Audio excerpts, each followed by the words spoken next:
Paying surcharges to use our own money is a sore point for all of us. But stick around, because in this video, I'm going to reveal a dirty little secret that some businesses or industries don't tell you, or it just gets simply overlooked in all the noise.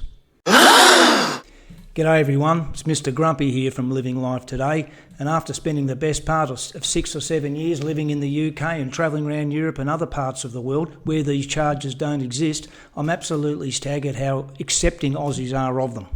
Like most of us, I enjoy using the convenience of my card, Apple Pay and my mobile phone, but there's a couple of things that really annoy me. The first one is just the lack of transparency and choice, the hidden fees. How many times have you been told, for example, that'll be $20, thank you. You then go and tap your card on the terminal says $20, but yet after you've gone and tapped your card, lo and behold, it's $20.30 or something or thereabouts. When did I ever say in this? When was I even told there'd be a fee? I'm not looking to be a tight ass here, but I just want to know what something's going to cost me up front, whereupon I can make the determination whether to proceed or not with the purchase. It's no different if you're walking down the aisle of the supermarket and you see something priced there for $3.50, or you're sitting down looking at the menu and the pizza says $25. That's what I expect to pay, by whatever means. Is that unreasonable? Now for the dirty little secret I mentioned a minute ago, and this particularly applies to venues, particularly larger venues within the hospitality trade. I'll give you a little bit of background, just hang with me on this one. About 6 or 7 years ago, pre-pandemic, I was living in the UK and I caught up with a mate of mine who was also living there at the time. We jumped on a plane and went to Denmark for the weekend. It wasn't Copenhagen, it was right up in the north of Denmark. Anyway, we're sitting around having a beer. We'd gone and got ourselves some kronas, the local currency, and while we were having a beer, we just noticed people in the bar, most of them around our age group, they weren't necessarily young people. Every time they bought a drink, they tap it with the card.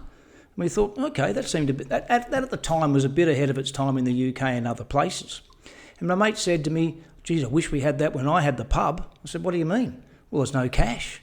There's no counting cash. There's no processing cash. There's no theft. There's nothing. And I thought, okay, but hang on to that thought further. Have a think about this. I'm sure you all know a large pub or large hospitality venue in your local area or a place you're familiar with.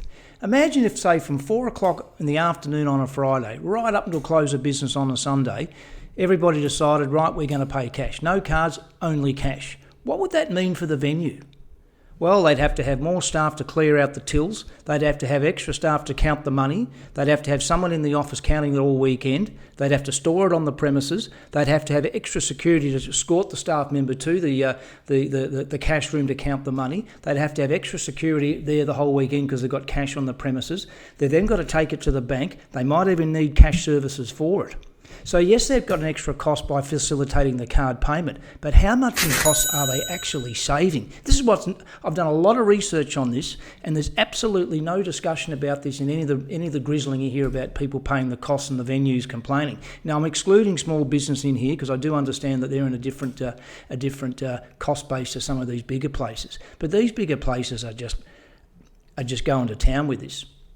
I also, just to validate this a little bit further, before making this video, I was chatting to my mate in question I mentioned a second ago, and I said to him, "Have you still got," because he's out of the pub game now, I said, "Have you still got any contacts in the industry?" He said, "Yeah, I do.